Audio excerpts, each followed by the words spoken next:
Audio کو ضرور سماعت کیجیے گا۔ یہ جو اوپر رسید میں نے بھیجی ہے، روزانہ 7:30 سے 9 ساڑھے 9 تک میں اپنی دکان ایس کے موٹرز جو جری مری میں ہے وہاں بیٹھتا ہوں، اور اس علاقے میں پورا جری مری، کاجو پاڑا، سندر باغ، کمانی، بیل بازار، سفید پل، 3 نمبر کھاڑی، آس پاس کے جو سنی بریلوی حضرات ہیں جو سود سے پیسہ لیتے تھے اپنی چھوٹی چھوٹی ضرورتوں میں، یا پھر اپنے گھر کا کوئی سامان گروی رکھتے تھے، سونا وغیرہ، اور اس طرح غیر مسلموں کو سود دیتے تھے، جن کے پاس کچھ نہیں ہوتا وہ 15 ٹکا، 20 ٹکا، 40 45 ٹکے سے ساہوکاروں سے لیتے۔ ایک دن بھی لیٹ ہونے پر فائن پڑتا، گالی گلوچ، مار پیٹ وغیرہ وغیرہ۔ آپ سب کی دعاؤں سے میں نے سب سے پہلے اپنا ذاتی پیسہ اس کام میں لگایا جب میں نے قرآن کریم، احادیث مبارکہ، حضور کے ارشادات اور صحابہ کرام کی اقوال اور بزرگان دین کی سیرت طیبہ پڑھی، تو مجھے یہ معلوم ہوا کہ مسلمان کو قرض حسنہ یعنی اچھا قرض دینا کتنا ثواب کا کام ہے۔ تو یہ سلسلہ میں نے شروع کیا، خیال یہ تھا کہ 2-3 لاکھ میں تک ہم اس کو محدود رکھیں گے، لیکن یہ بڑھتے بڑھتے 5 لاکھ، 7 لاکھ، 8 لاکھ، 10 لاکھ، 15 لاکھ، پھر میں نے 15 لاکھ پہ اس کو لاک کر دیا کہ اب اس سے زیادہ کی گنجائش نہیں ہے۔ جو لوگ لے کر جاتے ہیں، لے جانے کے 5 دن بعد، کوئی 10 دن بعد، کوئی 2 دن بعد تھوڑا تھوڑا تھوڑا تھوڑا لا کر دیتا ہے، تو جو جمع ہوتا پھر اس کو قرض میں چلایا جاتا ہے، لیکن بعد میں پھر ایسے ضرورت مند آئے کہ وہ رقم بڑھ کر 17 لاکھ روپے تک چلی گئی۔ آج میں بیٹھا ہوا تھا ایک صاحب جوگیشوری سے، سرکار مفتی اعظم ہند رضی اللہ تعالیٰ عنہ کے مرید، کافی بزرگ آدمی تھے، اپنے صاحبزادے کے ساتھ ماشاءاللہ ان کا بچہ بھی مشرہ، چہرے پر داڑھی، کہ حضرت میں نے قرض حسنہ سے متعلق آپ کی آڈیو یوٹیوب پر سنی، 2 عدد آڈیو 25-25 منٹ کی، جس سے مجھے معلوم پڑا کہ یہ بڑا اونچا کام آپ کر رہے ہیں، تو یہ میری جانب سے 50,000 روپے آپ رکھیں اور اس کو جو ہے قرض حسنہ میں چلائیں، تاکہ روزانہ میری زوجہ کو، میری بیگم کو اس کا ثواب ملتا رہے۔ اب وہ صاحب بیٹھے تھے، میں ان کی خاطرداری کر رہا تھا، چائے پانی چل رہی تھی، اسی بیچ میں لوگ دینے والے آ رہے تھے، تو اپنی آنکھوں سے دیکھ رہے تھے کہ کس طرح لوگ لا لا کر دے رہے ہیں، اور ان کو میں نے بتایا دیکھو یہ صاحب ہیں، انہوں نے کیوں قرض لیا کہ انہوں نے جب مکان بنایا تو کسی مسلمان سے انہوں نے 1,60,000 لیا، جو ہر مہینہ 4,000 روپیہ چارج کرتا۔ اب یہ بندہ اس کو 4,000 سود دے اور اصل تو باقی ہی ہے۔ اپنے بچوں کا پیٹ کاٹ کر، اپنی ضرورتوں کو قربان کر کے غریب آدمی کیسے جیے گا؟ پھر کوئی ایسا آ رہا جس کو میڈیکل کے لیے ضرورت تھی، جس کو کاروبار کے لیے ضرورت تھی، کوئی ٹھیلا لگاتا ہے، کوئی پھیری کرتا ہے، کس کی چھوٹی موٹی دکان ہے، کوئی کپڑے کا کاروباری ہے، کوئی کٹلری کا، ٹیشنری کا، مختلف کاروبار سے جڑے ہوئے لوگ، کچھ نوکری پیشہ لوگ ہیں کہ مہینے کے آخر میں جن کا ہاتھ تنگ ہو جاتا ہے، اور پھر ان کے لیے کبھی اچانک کوئی معاملہ پیش آ جائے، حادثہ ہو جائے، تو وہ کہیں سے سود سے پیسہ اٹھا لیتے ہیں۔ ایسے کتنے ضرورت مندوں کو ہم نے دیا ہے کہ جیسے ہی انہوں نے 50 دیا، ان کے سامنے ہی، میرے سامنے 2 عمر دراز لوگ اسی علاقے کے، کہ حضرت ہم لوگ بہت چھوٹا موٹا کاروبار کرتے ہیں، دور سے، واشی سے، کہاں سے مال لے کر آتے ہیں، بیچتے ہیں، اگر تھوڑا سا ہم کو پیسہ مل جائے تو یہ کاروبار تھوڑے بڑے پیمانے پہ ہم کریں تو ہمارے لیے آسانی ہو جائے۔ ان کا پیسہ ان کے سامنے ہی میں نے 2-3 لوگوں میں آئی ڈی بنا کر، ہمارا جو ایپ ہے قرض حسنہ کا، اس میں آئی ڈی بنا کر ان کے دینے کی ڈیٹ اور واپسی کی ڈیٹ ساری کچھ تفصیل لکھ دی، اور ان کے حوالے وہ رقم کی، اور میں نے کہا دیکھو آپ نے لا کر دیا، آج واقعی میرے ہاتھ میں پیسہ نہیں تھا، یہ ان کے پاس چلا گیا، اب یہ دھیرے دھیرے دیں گے، تو ہر دن آپ کو اتنا مال صدقہ کرنے کا ثواب ہے۔ اور یہ میں چینل میں کہہ رہا ہوں، یہ پہلی بار قرض حسنہ میں کسی نے سامنے سے لا کر مجھے دیا ہے 50,000 روپے، بالکل پہلی بار، آج تک کسی نے لا کر نہیں دیا۔ ہاں آن لائن لوگوں نے اپنی حیثیت کے حساب سے 2,000، 500، 5,000، اس طرح 10,000 کسی نے دیا ہے، اور ہماری اپنی کمیٹی کے جو احباب ہیں، ہمارے اپنے گروپ کے لوگ، ان میں بھی کچھ لوگوں نے ملایا ہے، لیکن اس میں زیادہ تر رقم میں نے اپنی جیب کی لگائی ہے۔ یہ اتنا اونچا کام ہے، میں کہوں گا جو لوگ بمبئی میں رہتے ہیں پلیز وہ آئیں، اپنی آنکھوں سے دیکھیں کہ کیسے کیسے ضرورت مندوں کو دیا جاتا ہے، کہ جو بیچارے جا کر غیر مسلموں کے یہاں، جن پر کتے چھوڑے جاتے تھے، جن کو مارا جاتا تھا، بتوں کے آگے ہاتھ جوڑنے لگایا جاتا تھا، جن سے شراب منگوائی جاتی تھی، یعنی قرض بھی دے رہے ہیں، سود بھی لے رہے ہیں بھرپور، اور انہی سے سگریٹ لے کر آ، شراب لے کر آ، فلاں لے کر آ۔ اتنی ذلتوں سے اللہ تعالیٰ نے ان کو بچائے، یہ کوئی معمولی کام نہیں ہے۔ لوگ جو دعائیں دیتے ہیں، اور حدیث پاک کا مفہوم ہے کہ دعا عرش مظلوم کی دعا سے عرش الہی کانپتا ہے، اور اللہ تعالیٰ فرماتا ہے کہ اس کی دعا کو فوراً قبول کرو، اس نے مجھے دل کی گہرائیوں سے یاد کیا۔ یہ اتنا اونچا کام ہے۔ آپ بھی اپنے اپنے علاقوں میں یہ سلسلہ شروع کریں۔ اگر اللہ نے آپ کو نوازا ہے تو کچھ پیسہ غریب مسلمانوں کو سود سے بچانے کے لیے، تاکہ وہ سود سے نہ لیں۔ اور افسوس کی بات ہے، صد افسوس کی بات ہے، ایک صاحب میرے پاس آئے، رکشہ چلاتے ہیں، زیادہ تر ہم سے رکشہ والوں نے لے رکھا ہے، پھیری والوں نے لے رکھا ہے، جو روڈ پر لگاتے ہیں۔ کبھی بی ایم سی کی گاڑی آ گئی، اٹھا کر سارا سامان لے گئے، غریبوں کی پوری کائنات اجڑ جاتی ہے بیچاروں کی۔ اب یہ دوبارہ اگر کھڑے ہونا چاہیں تو کہاں جائیں؟ کوئی اسلامی بینک تو ہمارے ملک میں ہے نہیں، کوئی ساہوکار تو بیٹھا نہیں ہے دینے کے لیے۔ تو تنظیموں، جو سنی تنظیمیں ہیں، ان کو یہ سلسلہ شروع کرنا چاہیے، اور بھی لوگوں کو اپنے اپنے علاقے میں سلسلہ شروع کرنا چاہیے کہ مسلمانوں کو قرض حسنہ دے۔ اور ایک بات میں بتا دوں کہ جتنے لوگوں کو میں نے دیا، ایک بندے نے بھی معاف نہیں کروایا، ایک نے بھی نہیں معاف کروایا، سب لا کر دے رہے ہیں، خوشی خوشی ہنستے ہنستے لا کر دے رہے ہیں۔ جو پہلے وہاں 2200 روپے بھرتے تھے سود خوروں کے یہاں، کتوں کے یہاں، وہ ہمارے یہاں 1200 لا کر دے رہے ہیں۔ ان کے 1000 بچ رہے ہیں، اپنے بچوں کو لے کر جاتے ہیں، روزانہ لے کر جاتے ہیں، گھر میں راشن بھرتے ہیں، اپنے چھوٹے موٹے قرضے ادا کر رہے ہیں، خوش ہیں، دعائیں لگ رہی ہے۔ سب سے بڑی بات دعا۔ سیدنا حضور غوث پاک، جن کے ہم نام لیوا ہیں، فرماتے ہیں کہ میں نے اسلام کے الف سے لے کے یا تک پوری باریکی سے نگاہ دوڑائی، تو مجھے سب سے اچھا عمل یہ لگا مسلمان کو کھلانا۔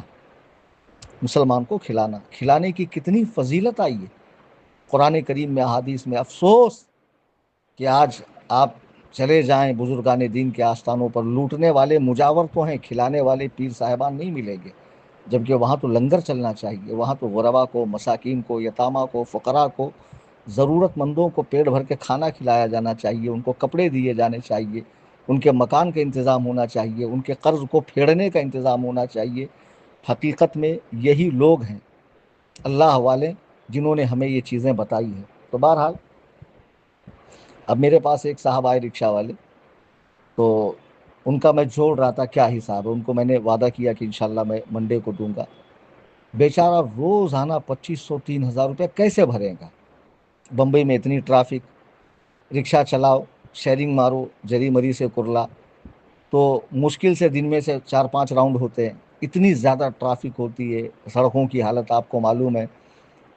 کوئی پتھری والا اگر رکشہ میں بیٹھ جائے تو بیچاری کی پتھری بغیر آپریشن کے نکل جائے گی، جو کھڈا کھڈی اس علاقے کے اندر ہے۔ پھر اس میں سی این جی کا نکالنا، اس میں پھر پولیس والوں کا معاملہ، پھر اس میں شپ دینا، پھر اس میں ان کو دینا۔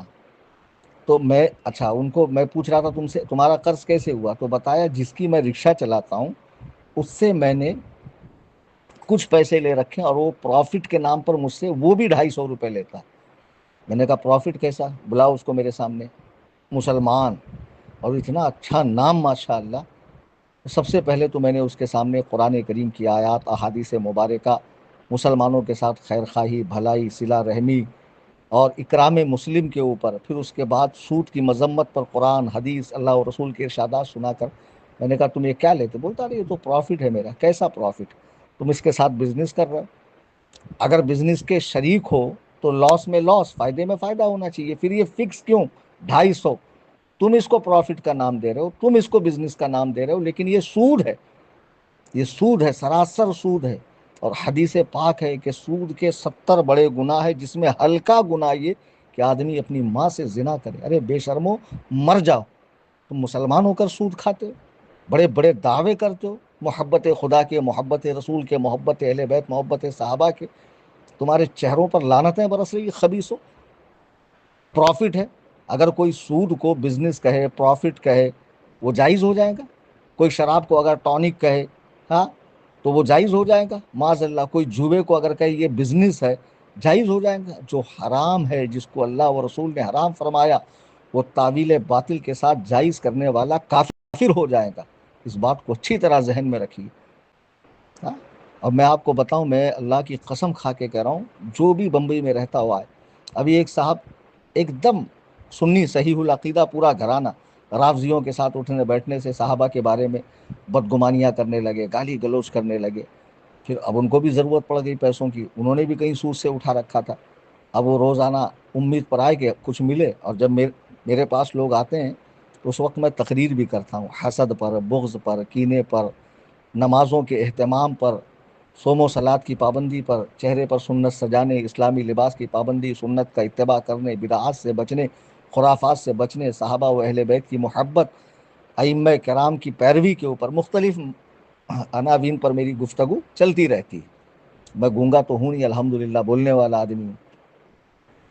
اب وہ صاحب نے جب سنا تو یہ آج کل کے قوالوں کو سن کر، پیروں اور مجاوروں کے چکر میں آ کر، اور رافضیوں کے نوحے اسٹیٹس پہ دیکھ دیکھ کر ان کا بھی دماغ خراب ہو گیا تھا. جب ان کو بات پتہ چلی تو انہوں نے صدق دل سے میرے سامنے توبہ کی کہ میں حضرات صحابہ کے بارے میں جو بدگمان تھا اور مجھے کچھ بھی علم نہیں تھا، پلمبر جیسے خبیثوں کو سن کر، اور یہ سلمان ندوی جیسے مردودوں کو سن کر، اور یہ ذاکرین نوحہ خاں مرثیہ خانوں کو سن کر میں اللہ کی بارگاہ میں توبہ کرتا ہوں. کتنا بڑا ثواب ہے ایک آدمی نے رافضیت سے توبہ کیا. پھر ہم نے ان کو بھی قرض حسنہ دیا اور تاکید کی، سنی مسجد میں نماز، سنیوں کے ساتھ اٹھنا بیٹھنا، بڑ مذہبوں کے ساتھ کوئی میل جول نہیں. کوئی اعتراض آپ کے سامنے آتا ہے، آئیے میں بیٹھا ہوں، اور جو بھی ہو 30 مار خاں ترم خاں اس کو ہمارے سامنے لائیے، انشاءاللہ اس کو چھٹی کا دودھ یاد دلایا جائے گا. پھر ایک اسی کے اندر جو قرض لینے والے ہیں ان میں ایک صاحب ہیں، میں نام کسی کا نہیں لے رہا ہوں، مسلمان، صرف اس لیے بتا رہا ہوں کہ ترغیب ملے آپ کو، آپ بھی ایسے کام کرو. ایک صاحب رات دن شراب میں رہتے تھے، رات دن شراب، اور ان کو پیسہ بھرنا ہے، ایک دن بھی نہ بھرو تو فائن بیٹھ رہی. پھر ہمارے سامنے آئے، ہم نے کہا بھائی میں تمہیں قرض تو دوں گا لیکن بدلے میں کیا؟ بولے میں شراب پیتا ہوں تو میرا غم دور ہوتا ہے. اب ایک جاہل کہیں کہ جس کو اللہ کے رسول نے ام الخبائث کہا ہے، گندگیوں کی ماں، ام الخبائث. سیدنا علی فرماتے ہیں کہ شراب کا ایک قطرہ سمندر میں گرے، وہ سوکھ جائے، اس میں گھاس اگے تو میں اپنی بکریاں نہ چراؤں. جس منہ کو اللہ تعالیٰ نے اپنا اور اپنے رسول کا نام لینے کے لیے، تلاوت کرنے کے لیے، اپنی حمد و ثنا بیان کرنے کے لیے بنایا، تو اس میں اتنی گندی چیز ڈال رہے ہو. جس کو انبیاء میں سے کسی نے منہ کو نہیں لگایا، صحابہ میں سے، اہل بیت پاک میں سے، اولیاء اللہ نے، تم اسے پی رہے ہو. تو ان صاحب نے صدق دل سے توبہ کی. آج 17 دن ہو گئے، انہوں نے، لوگوں نے گواہی دی ان کے ساتھ کہ وہ بالکل بھی اس چیز کو ہاتھ نہیں لگاتے. تو ثواب ملا کہ نہیں؟ قرض حسنہ دینے کا بھی ثواب. کوئی شراب سے توبہ کر رہا ہے، کوئی جوئے سے توبہ کر رہا ہے، کوئی بد مذہبوں کی صحبت سے توبہ کر رہا ہے، کوئی بد عقیدگی اور بد مذہبیت سے توبہ کر رہا ہے. الحمدللہ جو بھی اس کام کو ماتھے کی آنکھوں سے دیکھنا چاہے، ہمارے ایس کے موٹرز، نیئر سنی مسلم قبرستان، جری مری، کرلا ویسٹ، ممبئی، ڈیلی 7:30 سے 9:30 تک میں وہاں بیٹھتا ہوں. آئے دیکھے لوگ کس طرح بھرنے آتے ہیں، ان کے کیا کیا معاملات تھے، ان کس طرح دعاؤں سے نوازتے ہیں، اور کس طرح وہاں واضح و بیان ہوتا ہے. اور جو بھی اس میں حصہ لینا چاہے ہمارے یہاں کیش رقم لا کر دے سکتا ہے. بالکل، آپ جب قرض حسنہ میں حصہ لوں گے تو اس دن سے اتنا مال روزانہ آپ کو صدقہ کرنے کا ثواب ملے گا انشاءاللہ، روزانہ. اور آ کر آپ ہمارا ایپ سامنے دیکھیے کہ کتنا پیسہ اب تک جا چکا ہے، کتنا کس کو دیا، کتنا وصول ہوا ہے، اور وہ علاقہ کیسا ہے وہ بھی دیکھیے آپ. چھوٹے چھوٹے مکان ہوتے جس میں گاؤں والے بکری اور چھگڑی باندھے تو چلانے لگے، تو اس میں 8-8 10-10 لوگ ٹھسے رہتے. غربت اتنی ہے، پریشانی اتنی ہے، لوگ اس قدر پریشان ہیں. الحمدللہ تنظیم سے یہ کام ہو رہا ہے. میری گزارش ہے آپ تشریف لائیں، اور جو احباب بیرون ملک سے مجھے سن رہے ہیں اس کار خیر میں اگر وہ حصہ لینا چاہتے ہیں، تنظیم کا اسکینر ہے. صبح میں نے ایک اسٹیٹ بینک آف انڈیا کا اکاؤنٹ نمبر دے رکھا ہے. ایبراڈ والے اس میں اپنی رقم اپنے والدین کو ثواب پہنچانے کے لیے، ان کی لمبی حیات کے لیے، اپنی بلاؤں کو ٹالنے کے لیے، بچوں کے بہترین مستقبل کے لیے، سفر کی کامیابی کے لیے کوئی کام شروع کیا، اللہ تعالیٰ اسے خیر کے ساتھ انجام کو پہنچائے، اس کے لیے، مکان کی تعمیر کے لیے، ہر کام کے لیے آپ نفلی صدقہ پیش کر سکتے ہیں. تنظیم میں زکوٰۃ، فطرے، قضا قربانی کی رقم، کفارے کی رقم، قرض حسنہ میں آپ دے سکتے ہیں، اسکینر کے اوپر بھی دے سکتے ہیں، اور اس کے علاوہ آپ سامنے تشریف لا کر بھی دے سکتے ہیں. اللہ تعالی ہم سب کو نیکیوں کی توفیق عطا فرمائے، اپنے نبی کا اتباع کرنے کی توفیق عطا فرمائے.